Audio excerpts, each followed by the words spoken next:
Listen, y'all been in my inbox asking when I'm coming back? Well, guess what? I'm back. Landlord and Tenant Talk Uncensored is now live every Monday at 7:30 p.m. Eastern Standard Time on my YouTube channel, my Facebook page, as well as TikTok. So grab your pencil, your paper, and your sippy cup, because I'm spilling the tea and nothing is off limits. We're talking about security deposits, inspections, housing programs, bad tenants, slum landlords, late rent, and we're talking about retaliation. We're also talking about how to fix it all without losing your mind. I'm calling it like it is, no fluff, no fake advice, just the truth landlords and tenants need to hear. So whether you own the building or you pay to stay in it, this weekly live is for you.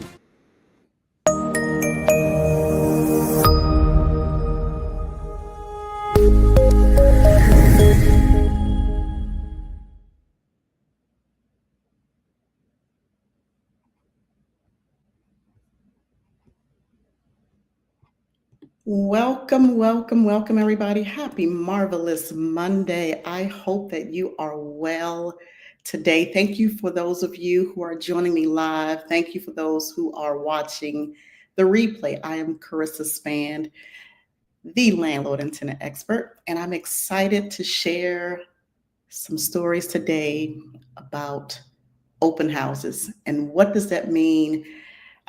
Experiences from heaven as well as from hell. If you're new to my channel, please make sure that you subscribe. Make sure that if you have not already found me on YouTube, please go to YouTube, find me there, Landlord Life with Karissa Spann. Life is spelled with a Y. I am live on Facebook, I'm live on LinkedIn, and I see that I'm also live on YouTube. Welcome. So this segment today is all about an open house experience. I'm going to share some good stories, and I'm also going to share some horror stories. I'm going to provide tips for landlords. And if you've been tuned in, you already know I'm going to provide tips for tenants as well. This segment is for the residential rental community. Just one disclaimer, just want you all to know that I am not an attorney. I am not providing legal advice. I am, however, providing information. I'm providing the best tips and practices in the industry. So again, welcome. Listen, if you have comments, questions, remarks, or observations, throw it in the comment section. Let me know where you're tuned in from. I would love to know where you're tuned in from. And then a little later in the segment, one of my favorite things to do is to provide just a few seconds to go through some truths or trash. So stick around because it is going to be juicy. All right, I see you. Thank you so much for tuning in on the YouTube channel. YouTube is in the building. Thank you so much. So listen, in this episode, it's all about the highs, it's all about the lows of hosting, conducting, and facilitating open houses. I've had some inquiries just recently where people, new investors, new landlords are asking the best way to facilitate an open house. And so the best way to explain it is for me to share my personal experiences, right? I've been in this space for a long time. I love what I do. I enjoy joining you each and every week, providing information, answering your questions. And so, again, if you have a comment, if you have a remark, if you have an observation, as a matter of fact, if my audio goes out, just let me know in the comment section. If you need me to repeat something, just ask me, show me some love in the comment section, say, hey girl, hey, let me know that you are tuned in, even if you're watching the replay. All right, so thank you. So I'm going to share some real stories. All right, my team and I, we were just in crunch mode, trying to facilitate a home for the holiday event where we had several open houses, just trying to get families in at a time where I know that a lot of people would enjoy moving into the new homes, whether it's a house, an apartment, a condo, doesn't really matter the type of home. Some people are looking for 1 bedrooms, 2 bedrooms, 3 bedrooms. And I'm happy in the DC metropolitan area to provide tenant finder services for those who need help, who need assistance filling those vacant rentals. All right, so my team and I, we went out and we helped an owner actually show them how to facilitate an open house. They were not knowledgeable about the process, but the one thing that they knew was they could not afford to make a mistake. They were afraid to potentially discriminate against people because they received a lot of inquiries from participants in the Section 8 Housing Choice Voucher Program. So one of the things that I do is I specialize in affordable rental housing. So I said, okay, well, I'll bring my team out. We will help with this endeavor. We will help you to ease the nervousness and the anxiety of potentially saying the wrong thing to people, because let's just face it, we live in a day and an age where almost anything that you say and do is questionable. People are talking about it. And so this one owner was afraid of making mistakes because they had never experienced the volume of housing participants to inquire about renting their home.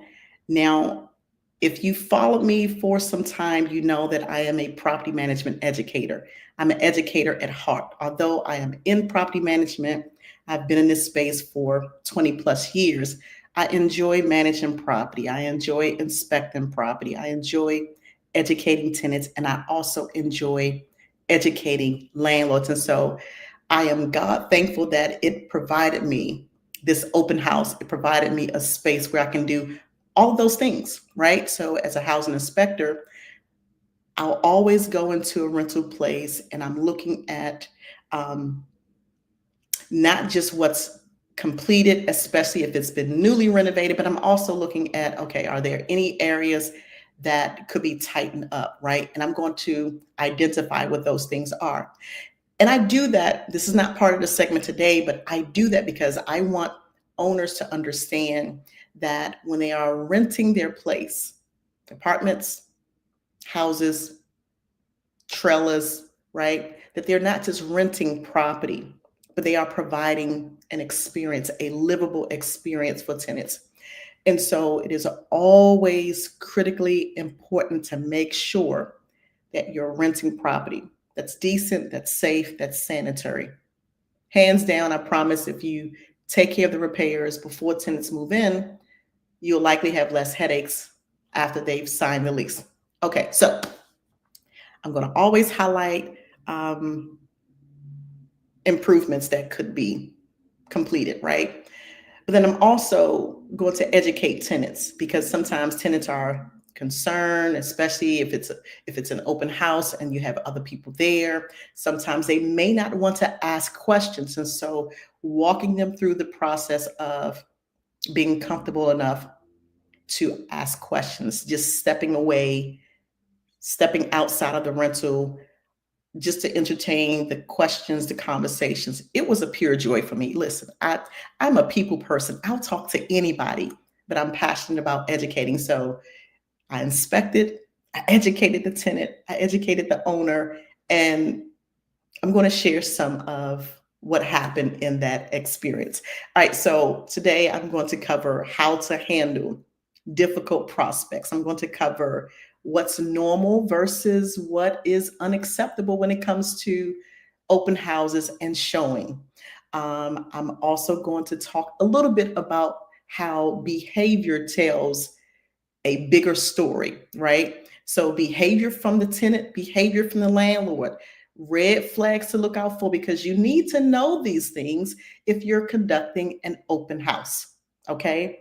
And why all of this matters. So I'm going to share some tips for landlords first, and then I'm going to come back and I'm going to share tips for tenants, because I like to start with landlords first. I know that I have a large volume of viewers who are landlords. You're on my email list.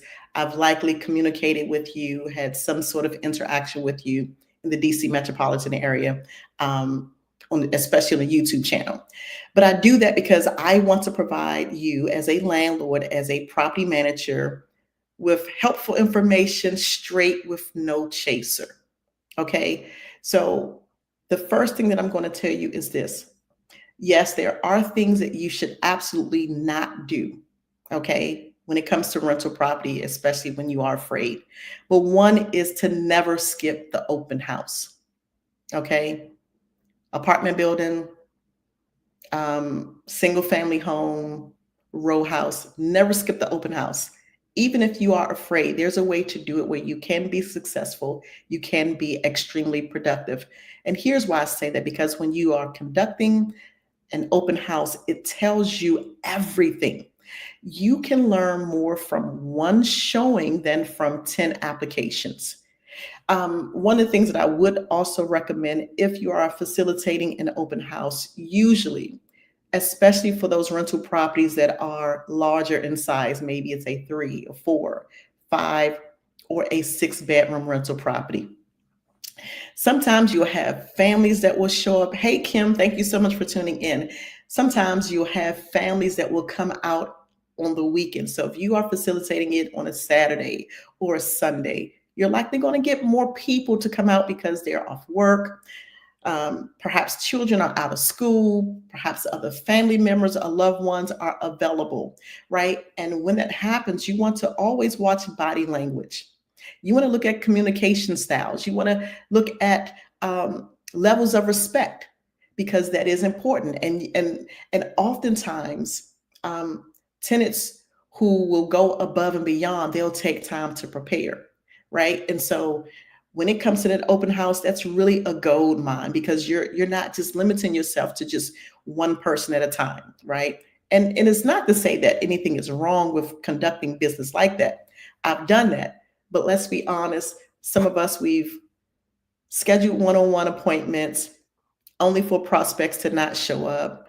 Maybe you go to the rental property or you have someone there, and maybe the person you're waiting on, not only do they not show up, but sometimes they don't even reach out to say that they're not going to show up. And that's frustrating, especially when you can be doing a number of things, right?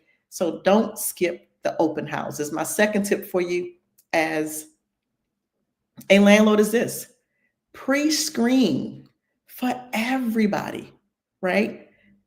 And I'm saying this because I know that some are only pre-screening for housing participants. And if you are doing that, you could be potentially violating fair housing laws. So if you're going to pre-screen, make sure you pre-screen all tenants. As a matter of fact, let me just park here for a second. When it comes to voucher participants or tenants who have some sort of housing assistance who will, or a program who would help pay the rent for them, the voucher, any housing program, please know and understand that it's guaranteed rent. Now, it may be a permanent program, it may be a short-term program, right? So the voucher is guaranteed rent. However, what you will not be able to guarantee, what I would never say is a guarantee, is behavior or tenancy. So when you are going through your pre-screening process and you have participants coming to you who are in housing programs, they say, I'm in a voucher program, I have a voucher, I have a federal voucher, I have a local voucher, right? You always want to ask about the voucher status. Because sometimes, let me back up. So this recent open house that we facilitated, one of the individuals came and they said, yes, I'm interested in the property. I'm in the Section 8 Housing Choice Voucher Program, but my voucher expired. Can I still rent your property? Listen, you have to know how to handle those situations. And so if you have someone that's coming to you with a voucher, you want to make sure that it's valid and not expired, right? Now, That's going to be important because every time a tenant moves, if they are in the housing program, they must have an updated or a current voucher that is active. If it is expired or if they are on the waiting list, that can delay you moving forward with renting to that particular individual. You don't know what their situation is. Now, of course, you can ask questions, but you also want to have someone who has an active voucher in hand. You want to verify that bedroom size. So, for instance, if you have a 3 bedroom, a 4 bedroom rental property, and someone comes to you with, let's say, a 1 bedroom voucher, you want to verify the bedroom size on that voucher because a 1 bedroom voucher, the rent may or may not cover the rent of a larger rental property. That's why it's always going to be important to verify that bedroom size that's on the voucher. You can also inquire about the expected HAP. Now, so what the HAP is, that is the housing assistance payment. Some tenants may say the program is going to pay 100% of the rent. I'm not going to pay anything. The program will pay everything. Now, that's usually the case depending on the tenant's income, right? So if they have children, if they are on fixed income, or if they have low income. Sometimes, and then also utilities are a factor as well. And in those cases, the program can potentially pay most, if not all, of the tenant's rent. If you have participants, you have tenants who, let's say, are working, their rent portion might be slightly more than someone who's not working. And so the program is set up to provide assistance based on the need. And the need might be for the program to pay majority of the rent for tenants who don't work or who have less income versus one who does work, maybe working a full-time job, right? But they may not be able to give you the exact amount, but they can at least give you an idea. So it is okay to ask that question. But they likely won't be able to guarantee the exact amount until you've actually gone through that entire process. You submit the paperwork, it's gone through a rent reasonableness process, and then the agency would say, okay, well, thank you for willing to rent to our tenant, our housing participant or client in the program. We've reviewed the rent, it is reasonable. We approve your asking rent amount, and then they're going to go through the process, and then they'll let you know whether or not they approve it. And then later you'll find out what the agency is going to pay and what the tenant is going to pay. So that covers the expected HAP.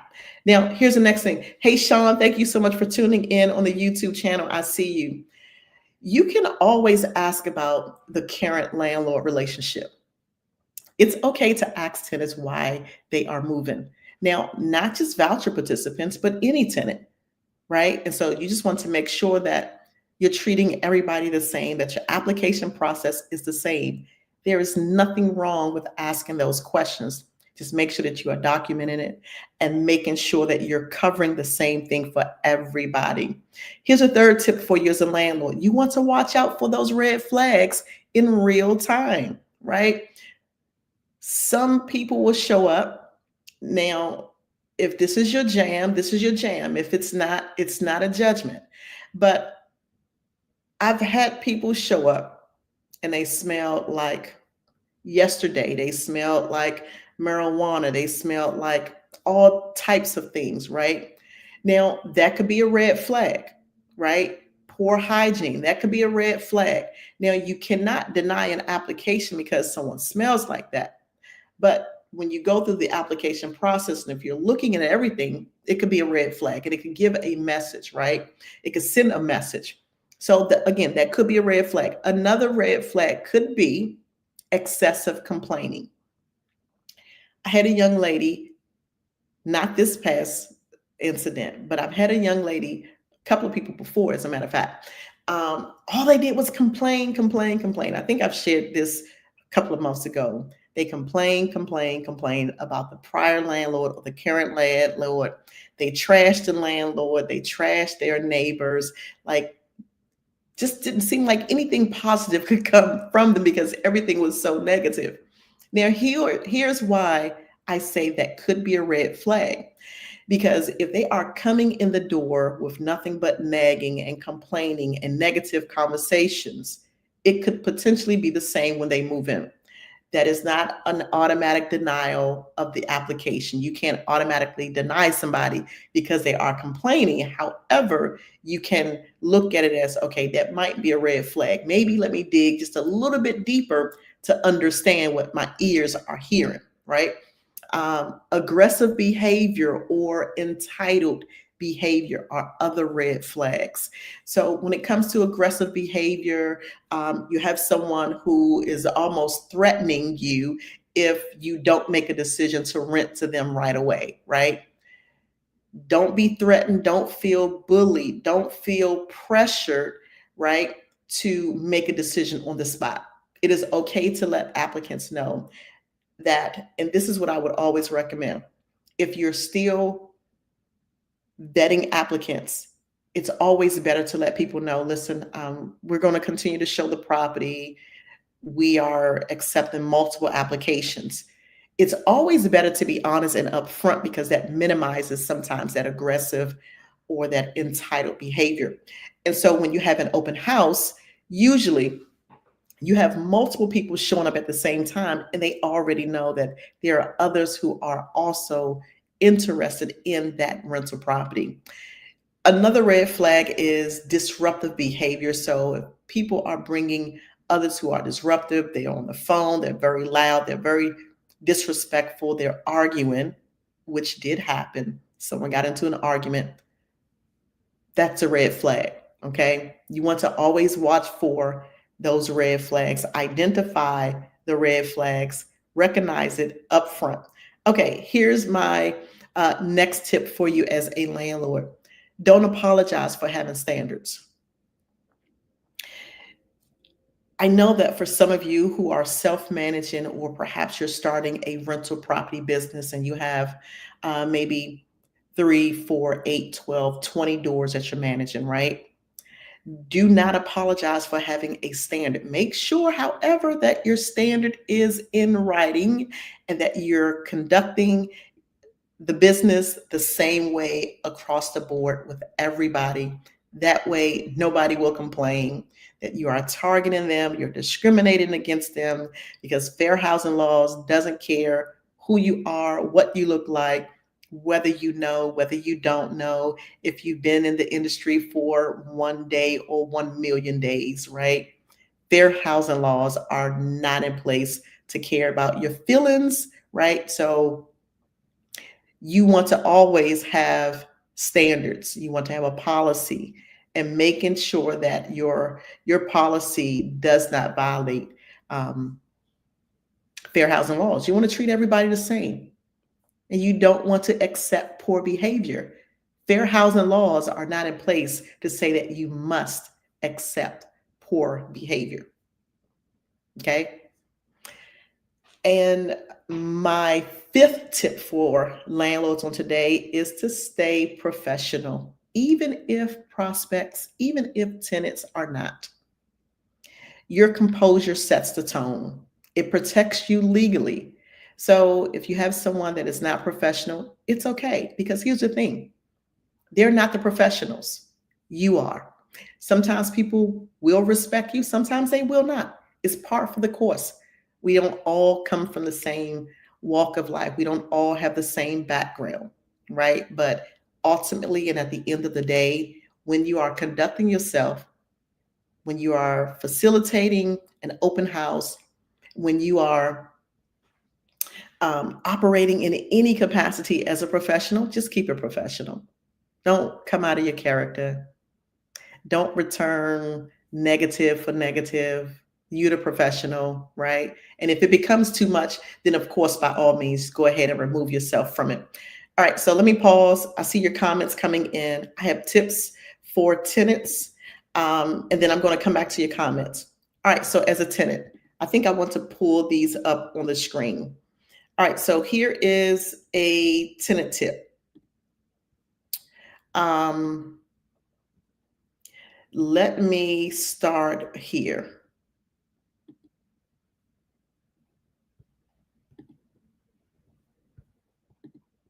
Okay, I see your comment. Thank you so much. Okay, so as a tenant, show up like you want the lease, right? Show up like the rental property is yours. Show up like you want the apartment. Show up like you want the house. Show up like you want it. Don't be late. True story. I had a young lady. She communicated. We sent out messages in advance. We sent confirming emails, text messages the day before, the day of. The young lady confirmed, was late. As a matter of fact, she never showed up. And then she wanted to reschedule. Okay, so again, this is the day of the open house. Like, the property just might not be available next week whenever you get yourself together. So as a tenant, show up like you want it.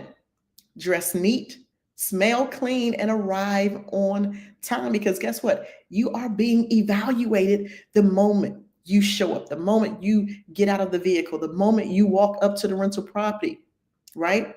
You are being evaluated. And no, landlords and property managers, they can't discriminate. They can't automatically deny you for that, but you are being evaluated. And so if you're invited to an open house where there are going to be other people, you want to always put your best foot forward. Okay? You want to put your best foot forward.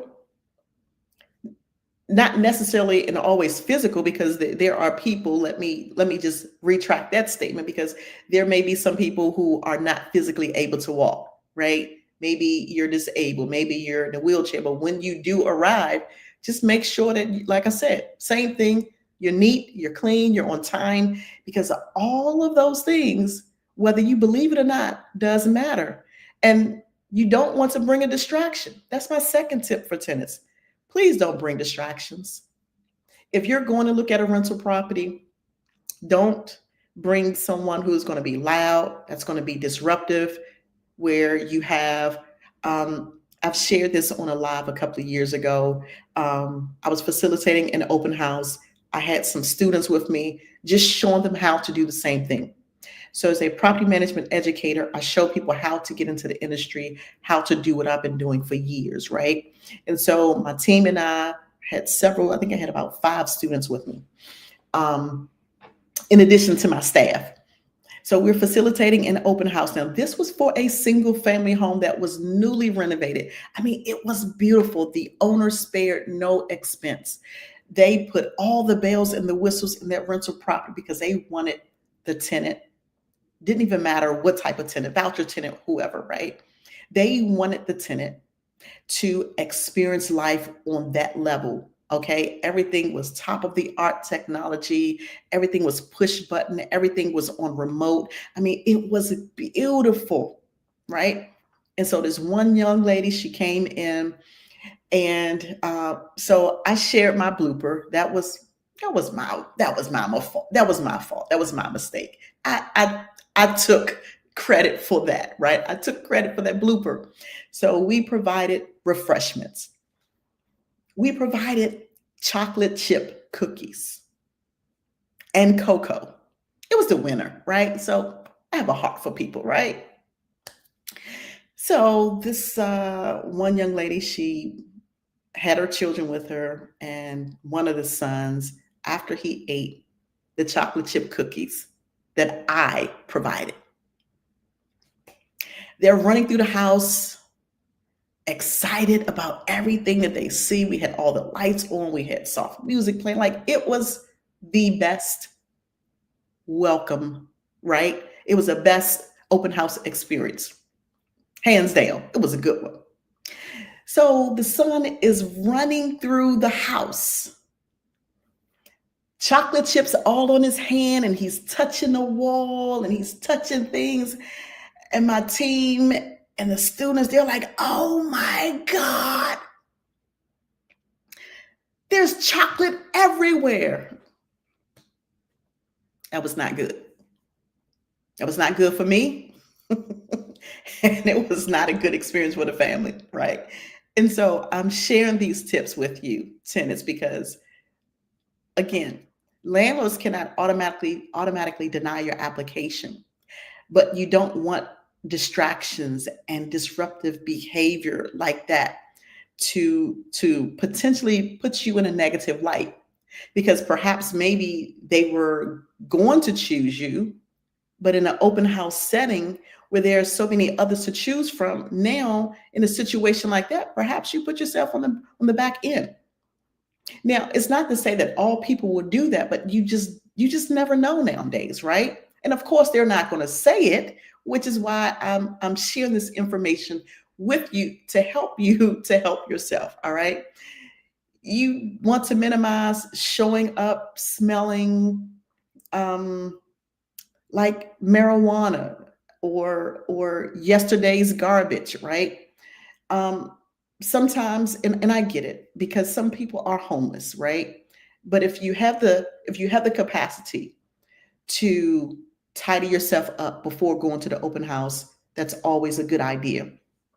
Now, if you're in a situation where perhaps you don't have that luxury, you don't have the option, right? Because maybe you are homeless, right? And you're looking to get into a place. I get that. That makes sense. I understand it, right?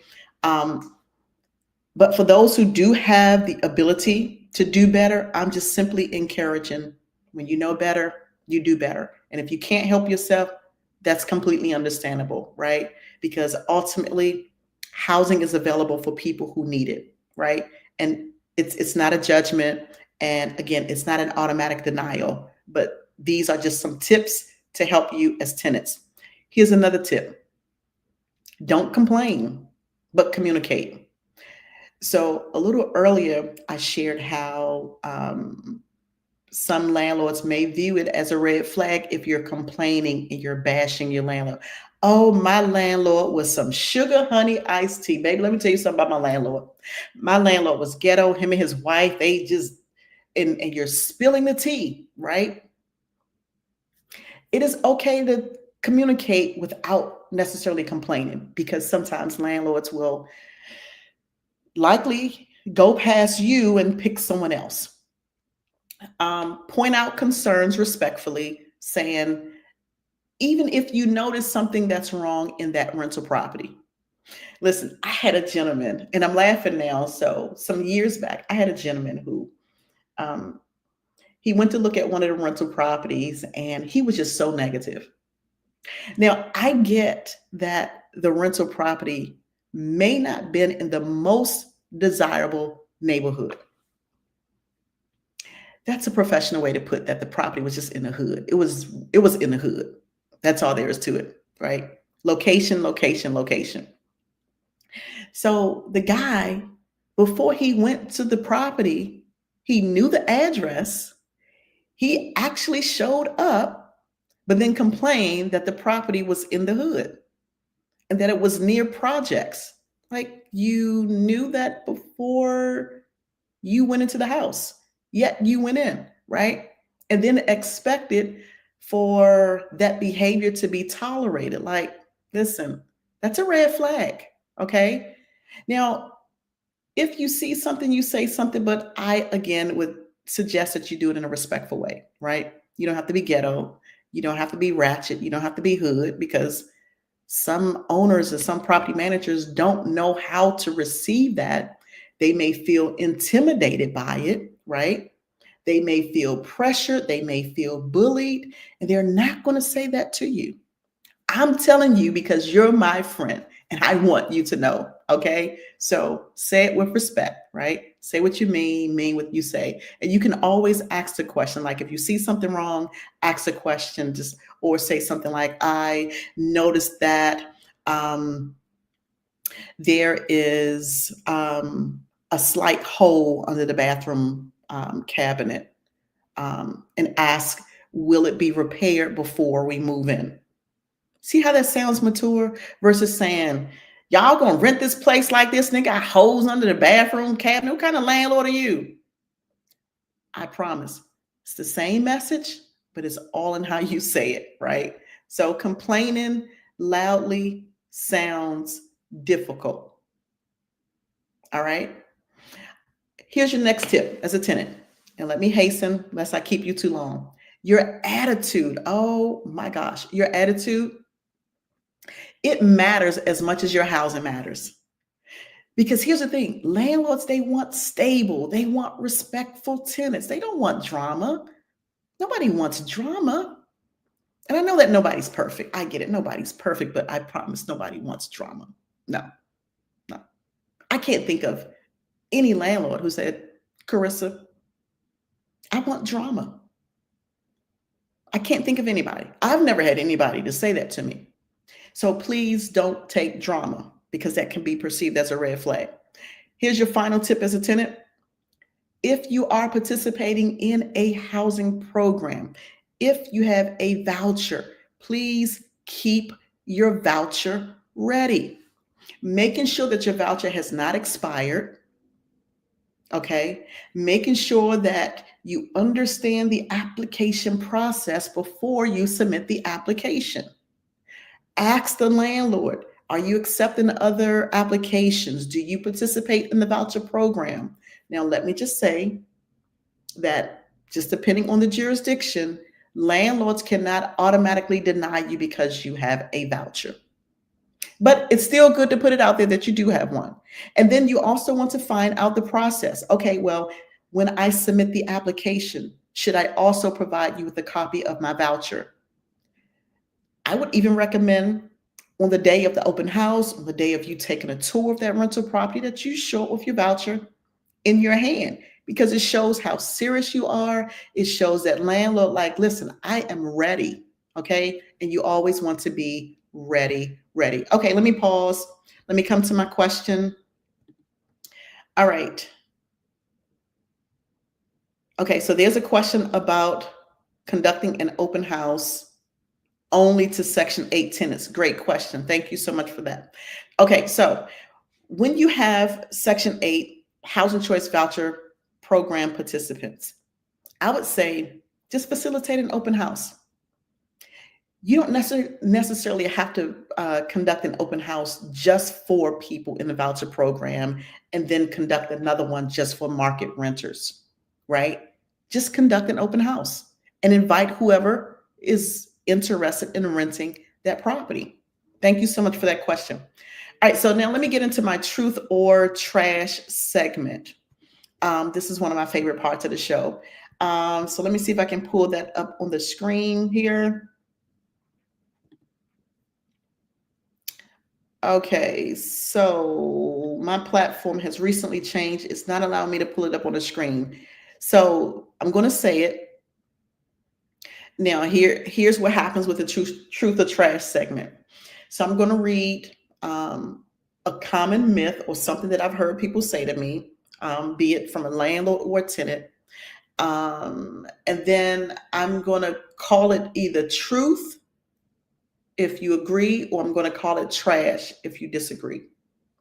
All right. So if it's truth, then it's truth. If it's not true, then it's trash. Okay. So here's the first one. You ready? You ready?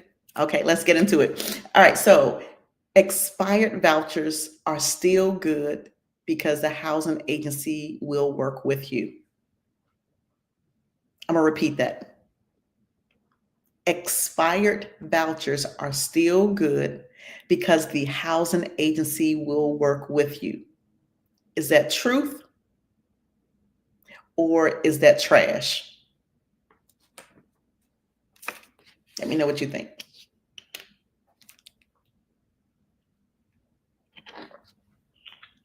Expired vouchers are still good because the housing agency will work with you.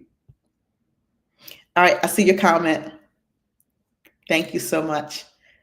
All right, that is trash because if it's expired, it's expired. Now, here's why that could be trash. Actually, this could be truth or trash, but let's start with trash first. Because if it's expired and it's the end, it's the last day, the agency will not renew it, then Doesn't really matter what the tenant say. If it's expired, it's expired. Now, in some situations, the housing agency may extend it, right? But you don't know that. So, but in many cases, when that voucher has expired, that's it. They'll either have to go back on the list or they'll have to wait. And unfortunately, and sometimes tenants actually lose their voucher when it's expired. When it's the last day, it's beyond extending. Sometimes they actually lose their vouchers. So that one was a little bit tricky because there are some certain circumstances and situations where it could be extended. All right, so let me go to my next truth or trash. You ready? All right, let's get into it. So here's the next one, truth or trash. Landlords, now this came from a tenant. Landlords can't deny me because I have a Section 8 voucher. Landlords cannot deny me because I have a Section 8 voucher. Someone said that. Do you believe that's a true statement or do you believe that's a trash statement?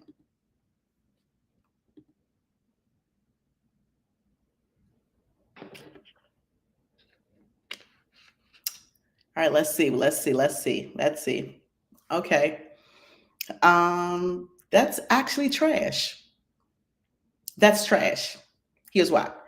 Landlords can deny you because of your behavior. Landlords can deny you because of incomplete paperwork. Landlords can deny you for fraudulent paperwork or bad landlord references, even if you have a Section 8 voucher.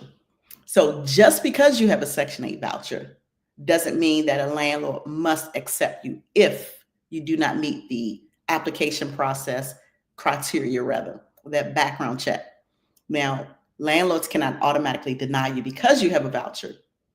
But that statement, and let me reread it, landlords can't deny me because I have a Section 8 voucher. So in this circumstance, this young lady said that the Section 8 voucher protects her no matter what, like a landlord must rent to her. Well, there are reasons that the landlord can deny. A landlord can deny any applicant if they don't meet the criteria, whether you are a voucher participant or not. So that's what makes that statement right there trash. Okay. That one was a little tricky. Let me go to my next one. Landlords have to accept anything during a showing. I'm going to repeat it. Landlords have to accept anything during a tour or a showing. That's absolute trash because here's the thing. Professionalism goes both ways. Professionalism go a long way, as a matter of fact. Okay, and so here is my last truth or trash. A good open house experience increases approval chances. A good open house experience increases approval chances. Do you agree that that's truth or trash? I see your comments coming in. Thank you so much. I'll repeat it for the last time. A good open house experience increases approval chances. That is true because a good impression is a lasting impression. All right, so that's it for my truth or trash. You said repeat the last one. Okay, thank you. A good open house. So I'm talking about conducting or facilitating open houses, right? And so a good experience increases the opportunity for that tenant to be approved. So I talked about showing up. I talked about being clean. I talked about being professional. I talked about being courteous, right? I've identified red flags. And so when there is a good open house experience, listen, people will remember you. Let me, and thank you for that question, but let me just park here for a second. As a tenant, one of the things that I will always recommend is this: when you are meeting with people, get to know that individual. Ask them their name. So if you call over the phone and you say, hey, I'm interested in this rental property, whether it's over the phone or online, get that person's name. And when you show up on the day to tour that rental property, address that individual by their name. Hey, Miss Karissa, I spoke with you or I received your email. Thank you, for showing me the home or the apartment today. Here's the thing. People will always remember how you make them feel, being courteous, being nice, looking them right dead in their eye, being professional, polite. All of those things matter. And if you do that and you knock it out the ballpark, you don't smell like weed, you don't smell like yesterday's garbage, if you can help it, right? And you do all those things, I promise that people will remember you. They will remember, oh yeah, that's the young lady. She had on a red top. They will remember something about you. Okay, so always don't downplay that opportunity when you meet them in person. Now, there are some circumstances and situations where maybe you're going to do a self-guided tour. That's very different because with a self-guided tour, you don't actually walk with someone, right? You're just going to go through the rental property on your own. That's very different. But when you are meeting with people, value that opportunity to make a difference and see how it works out for you. All right, so let me do a quick deep dive and then we're going to get up out of here. I know I held you a little bit longer today, but thank you so much for sticking around. Thank you for tuning in. So I just want to touch on the extremely good and then the extremely bad experiences, right? And again, we're talking about conducting open houses and showing rental properties to participants who are sometimes in housing programs. Here are some of the good. You ready? Let's get into it. A well-spoken applicant, someone who takes time to communicate their situation, someone who takes time to explain the process, someone who asks about the process, someone who comes prepared with their documents, right? Someone who is respectful, they're patient, even if it's an open house, someone who is patiently just kind of hanging around to speak with you and very observant, right? Someone who is genuinely excited about that rental home, right? And then also, I'm talking about the good, that positive attitude towards not just you, not towards that rental property, but even about the housing program that they may be participating in. Maybe they're excited about being in a house versus an apartment. And I know there are more apartments available than homes. But for those of you who do have single family homes or interior row homes, maybe a semi-detached, right? And you have multiple levels. You have maybe 3, 4, 5, 6 bedrooms, right? Sometimes people are genuinely excited to get into the property and to treat it like it's their own. They're asking questions up front, like, is it okay if we have an accent wall? Is it okay if we put up pictures? Is it okay if we plant a garden, right? I like those things. That's positive. I promise I love a positive attitude. But now let me touch on the bad. Let me double down on the bad. Showing up with an expired voucher, that's bad, right? Smelling like marijuana, that's bad. Complaining about their current landlord, their current situation, like it's the end of the world. They're complaining so bad and so disruptive. That's bad. Here's another thing. Nitpicking to the point of it being along the line of hostility, right? Like they're pointing out every single thing that's wrong in a rental property that they're thinking about moving into. Now, let me just say that perhaps some of the places could be a little cleaner. I've assisted some tenants. I do get calls from tenants. And when I have had, excuse me, the time in my schedule to show up and to go with tenants, because I help landlords and I help tenants as well. And so I have gone with tenants at no cost to tenants, but just to be a support, right? I've gone with tenants who view and tour rental homes, and I was utterly disgusted by the condition, right? And so, yeah, we know that sometimes things happen, things are overlooked, which is why I always say, make sure it's clean, make sure it's decent, safe, and sanitary. Make sure that someone is walking the unit before you actually show it to a tenant. Because sometimes tenants, when they get into that space, they're going to highlight everything that they see, right? But sometimes when they do it, and if it becomes so overbearing, it can be a thing where it's just hostile. Like, you're gonna rent this like this, and the floor is dirty, and the refrigerator got mold, and what were you thinking? Like, sometimes the behavior that comes from prospective tenants is because they're, quite frankly and honestly, frustrated by you just showing a dirty place, right? But that can be a red flag, right? That can be definitely bad. And so you want to make sure that you position your rental property and yourself in the best light so that tenants don't have to point out the things that are wrong. All right. And then also disrespectful attitude, disrespectful behavior towards you, towards the property. That's just bad. And then acting like the landlord owes them something. That whole mindset of entitlement. That's just bad.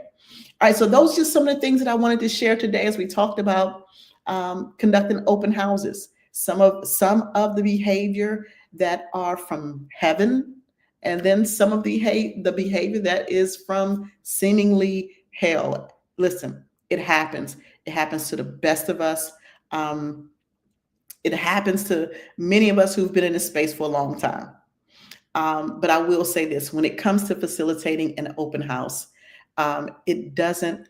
It's an opportunity that you're not just revealing the property, but you are revealing, or you are opening a door or space to see behaviors, to see character of people, and value that time, right?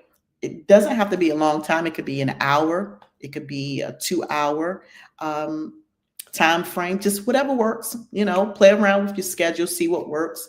If you want to do an open house throughout the week, maybe like in the evening, do it on a weekend, just test the waters and see what works. If you have never done it, I would always recommend that you don't go by yourself. Don't do it by yourself. And so I usually will have a team with me, but I've been doing this for so long, I am okay facilitating an open house by myself, because it's just talking to people, right? But you want to do it, especially for communities that maybe the location is not the best. If you're concerned about safety, if you're afraid that your life is going to be in danger, then I would always recommend to have someone with you. And if you are an owner and you perhaps maybe you just don't want to do it, you can always pay someone to do that for you, right? At the end of the day, it is a rental property. It has to be rented. And I think that we all can agree that vacant rentals don't put any money in your pocket. So make sure that you are taking time. I've given some tips to make sure that those rental properties are clean. Go in early, freshen it up, spray some air freshener, open the windows, turn the heat on if it's in the winter, turn the air on if it's in the summer, right?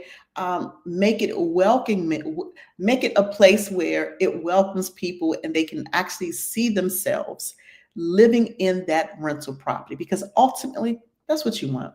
You just want to show the people that it's available and they are going to be proud to live in your rental property. All right. I know I shared a lot today, and thank you so much for showing up. Listen, if you came in a little late, please go back and watch it from the beginning. Watch the replay. Please make sure that you subscribe to my YouTube channel. I dropped the link in the description. You can find me on YouTube at Landlord Life. Life is spelled with a Y. Thank you for showing up. Thank you for your comments. Thank you for your feedback. All of this makes a difference. I enjoy what I do, which is why I'm here each and every Monday right here, Facebook, LinkedIn, and YouTube, 7:30 p.m. Eastern Time with me, Karissa Spann, your trusted landlord and tenant expert. I am going to pause for a few seconds in case there may be any last minute comments, any questions that I can answer before I jump off.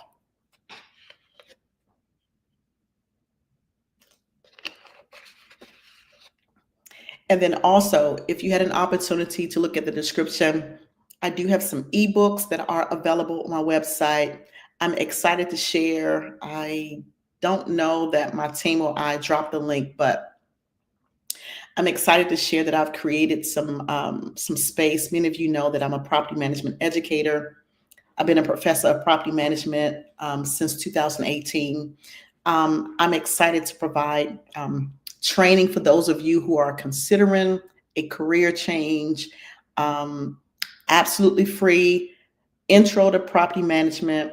If you're thinking about property management and probably you don't understand what goes into it, here's one of the things that I love about property management. You're not, we don't just provide rental housing, we provide experiences. And so if you are not in property management and you're thinking about getting into it, I have a course that I've created just for newbies, just to understand what goes into it, right? Don't be afraid to help people. Don't be afraid to have conversations with people. Don't be afraid to value relationships, because ultimately, we are here in life. And my youngest daughter, she's 22. She says, "Mom, sometimes life just be lifing." I get it. We are in the age and space where AI, artificial intelligence is real. A lot of people are concerned. Um, I've shared lives, I've shared information about how to use AI, especially even in the rental property management space, and what that can do for you. And so if you're interested in this free class, absolutely free, it costs you nothing but your time. I'm honored to provide this space. Let me know. There's some links in the description. Please check out the website, go online, sign up. The classes are going to start in December. They are going to be in the evening, Eastern time. I'm going to share more information about it. All right, so I'm going to pause for now on that. My time is up, and I absolutely thank you for yours. All right, I hope that this was helpful for some of you. Let me do a quick recap of the tips that I've shared for landlords, because y'all already know, I'm gonna give it to you straight with no chaser. I talked about how important it is to never skip the open house because it tells you everything. I shared how important it is to pre-screen everybody, not just people who are participating in housing programs such as Section 8 Housing Choice Voucher. I talked about the red flags to watch out for in real time, and why you should never apologize for having standards. And then my final tip for landlords was to stay professional, even if they are not. The tips that I shared for tenants on today was to show up like you want the lease, show up like you want to live in that rental property, show up like it's already yours, right? I talked about how important it is to not bring distractions when you are going to take a tour or you're scheduled for a showing. I talked about why you should not complain. Communicate without complaining and bringing drama. I express how important it is to have a positive attitude, because your attitude matters as much as your voucher or your housing does, and how to make sure that you keep your voucher ready. All right. So again, thank you, thank you, thank you. Welcome for those of you who are just tuning in. Please make sure that you join me each and every Monday right here. I'm live, 7:30 p.m. Eastern time. I'll see you all next week. And I do hope that for those of you who celebrate Thanksgiving, that you had the most enjoyable holiday. All right. I'll see you all next week. Bye for now.